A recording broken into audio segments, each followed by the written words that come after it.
శ్రీ లక్ష్మీ నృసింహ పరబ్రహ్మణే నమః.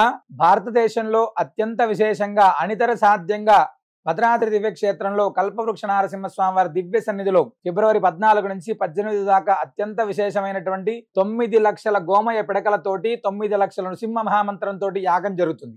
మనం కూడా ఈ యాగంలో భాగస్వామ్యం అవ్వాలి అనుకుంటే ప్రత్యక్షంగా స్వామి యొక్క యాగాన్ని దర్శించుకోవచ్చు. లేదు మేము ప్రత్యక్షంగా రాలేకపోతున్నామండి అంటే కనీసం మన గోత్రనామాలతో అయినా అక్కడ స్వామివారి సన్నిధిలో జరిగేటువంటి హోమంలో గోమయ పిడకలని మన గోత్రనామాలతో సమర్పించేటువంటి అత్యద్భుతమైనటువంటి అవకాశం, నెయ్యిని అదేవిధంగా గోమయ పిడకలని మనం సమర్పించుకునేటువంటి అత్యద్భుతమైనటువంటి అవకాశం.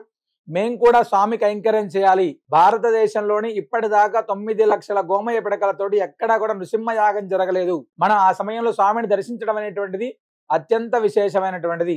అవకాశం ఉన్నటువంటి ప్రతి ఒక్కరు కూడా ఈ మహాయజ్ఞంలో కైంకర్యం చేయండి. స్వామివారి యొక్క పరిపూర్ణ అనుగ్రహానికి పాత్రలు కండి. సర్వే జనా సుఖినో భవంతు.